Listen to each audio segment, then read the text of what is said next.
É possível controlar a qualidade das fundações?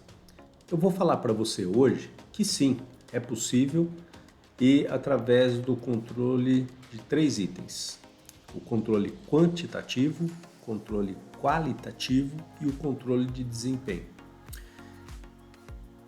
Deixa eu mostrar aqui para vocês, ó. Então aqui eu tenho, por exemplo, a planta de um outro vídeo que eu falei sobre as fundações de um estacionamento. Então aqui nós temos, para cada um dos pilares, nós temos as estacas o grupo de estacas que compõem as fundações desse pilar. E assim sucessivamente, para os outros pilares também outros grupos aqui de estacas, ok? Dessa forma, vamos tomar de exemplo aqui o pilar 1B. Nesse pilar 1B, você denomina as estacas por letra alfabética, A, B, C, e no caso, por exemplo, você vai destacar o quê? No dia de hoje, por exemplo, foi executado a estaca A desse pilar. A gente não consegue executar outra estaca desse mesmo pilar neste mesmo dia. Por quê? Porque a norma estabelece que precisa de um intervalo mínimo de 12 horas para executar fundações que estejam a uma distância inferior a 5 vezes o diâmetro. Então, dessa forma, não é possível executar mais nenhuma estaca desse pilar num mesmo dia, ok? Então, dessa forma, você vai executar a estaca do pilar 1B, a estaca A, depois você vai executar, por exemplo, a estaca A do pilar 4B e assim sucessivamente. E o ideal é que você pegue uma prancha, uma folha de projeto dessas fundações e você vai marcando, pintando aqui, colorindo essa estaca que foi executada e anotando num controle, como está aqui, por exemplo, dessa planilhinha. Deixa eu só alterar aqui a caneta. Aqui nós temos uma tabelinha que é constituída pelo pilar, então você vai marcar aqui que foi o pilar 1B e no caso a estaca A do pilar 1B. Qual foi a data de execução? Por exemplo, dia 10 de fevereiro. O diâmetro dessa estaca, o comprimento nominal dela, comprimento de projeto ou comprimento útil de projeto, 14 metros. O comprimento realmente perfurado, executado, porque muitas vezes você está acima da cota do piso acabado ou da fundação. É o que normalmente acontece, ou seja, você tem que executar essa estaca com comprimento a mais para poder garantir a sua perfeita integridade e execução e posteriormente você vai proceder ao arrasamento. Então, dessa maneira, o comprimento útil é frequentemente menor do que o comprimento total perfurado de estaca executada. Então aqui no nosso caso nós temos um comprimento executado de 16,5 metros, por exemplo, contra 14 que é o comprimento útil. Ou seja, o volume teórico é relativo a esse comprimento útil e o volume real é devido ao comprimento total executado. Ou seja, nós temos uma perda aqui de 18%. Ou seja, foi necessário 18% a mais em relação ao volume teórico do concreto, se for uma estaca de concreto ou se for uma estaca de argamassa, então, ou seja, gastamos 18% a mais do que o volume necessário. E dessa maneira, vocês vão entender um pouco mais à frente como é importante ter esse dado da perda, porque em função da sondagem que você tem no local, você sabe qual que é o tipo de solo.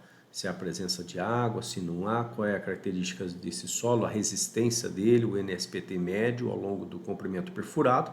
E assim, consequentemente, você começa a estabelecer um importante parâmetro de perda que é utilizado para precificar o preço unitário da execução dessas fundações, na hora de você apresentar uma proposta técnica comercial. Após esse controle quantitativo, você vai para o controle qualitativo. Esse controle quantitativo diz respeito ao quê? A especificação, tá? A especificação, no caso aqui, do concreto, que está sendo utilizado. Tá? O concreto que está sendo utilizado. Então, por exemplo, você tem que saber qual é o FCK, qual é o tipo de cimento, qual é a razão água-cimento, qual é o consumo mínimo de cimento, tá? E todas essas informações para garantir, no caso de uma estaca moldada em loco com concreto, para você garantir a perfeita execução dela e a perfeita integridade, qualidade e a durabilidade desse material. E onde que você vai constatar essa parte do controle qualitativo? No recebimento do concreto. Então, antes do concreto ser enviado para a bomba de concreto, antes dele ser bombeado, antes dele ser lançado em um determinado furo de uma estaca, você precisa saber conferir se o cimento que está lá é o adequado, é o que está especificado em projeto, se o consumo mínimo de cimento obedece ao que está especificado em projeto e norma, e todos esses parâmetros. Por que isso é importante? Porque já aconteceu um episódio comigo em obra, onde a concreteira trocou o tipo de cimento. Ela colocou um cimento mais resistente em troca do cimento que estava especificado.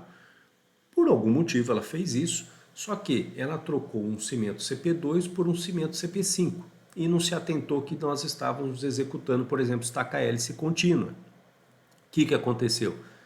Ao não ter passado isso pelo controle de qualidade, o pessoal não percebeu, somente por causa da troca do tipo de cimento, não se atentaram a esse detalhe, todos os demais itens estavam mantidos. Consequentemente, quando a gente, após o enchimento do furo com concreto, no momento de instalação da armadura, a armadura não descia mais, não instalava, e era um procedimento que estava ocorrendo normalmente.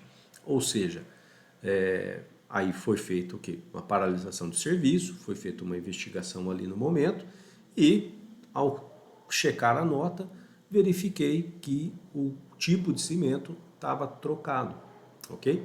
E aí você tem que mandar embora aquele concreto e solicitar a reposição do concreto com o cimento e os consumos conforme estão especificados em projeto. E por último aqui você tem o controle de desempenho. Esse controle de desempenho é realizado através de ensaios não destrutivos, por exemplo, como o PIT, que é o Pile Integrity Test, quando aplicável, ou se não por meio de prova de carga estática ou ensaio de carregamento dinâmico, para você aferir o desempenho dessa fundação. O problema desses ensaios é que eles não são feitos em todas as estacas, eles são feitos por amostragem. Então, dessa forma, se você quer garantir qualidade das suas fundações, é fundamental você seguir um rigoroso controle qualitativo e um rigoroso controle quantitativo. Sem contar o que esse controle quantitativo e qualitativo, você consegue vir para uma parte muito interessante. Quando você vai formular uma proposta comercial e você precifica, né, você dá seu preço para a execução de uma determinada fundação, o que é importante? Você não usar padrões de perdas já tradicionalmente conhecidos no mercado, porque é um valor médio e geral, você não sabe das peculiaridades. Então, o que é interessante? Você aplicar a sistemática do PMI, ou seja, você planeja, primeiro passo aqui, ó, você planeja a execução dessas fundações, então você quantifica, detalha, monta uma planilha para acompanhamento das fundações que você vai executar de um projeto. Ao estar executando e acompanhando isso, você vai coletando essas informações. Posteriormente, você vai checar essas informações, você vai ver a comparação entre o executado e o planejado, checando isso, e depois você vai agir. Você vai agir o quê? Para uma próxima obra, a apresentação de uma proposta comercial, você já vai agir. Por exemplo, você executou toda uma fundação em estaca hélice, que você tinha planejado, controlado, ok?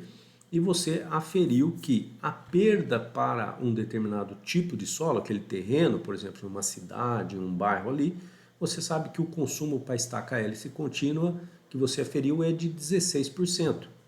Então, numa próxima obra, numa próxima oportunidade, naquele local com as mesmas características de subsolo e tipo de estaca, você sabe que não precisa adotar no seu preço unitário um percentual, por exemplo, de 25%, porque você tem controle da sua obra e você sabe que 16% você vai estar dentro de uma margem adequada, porque você aferiu isso.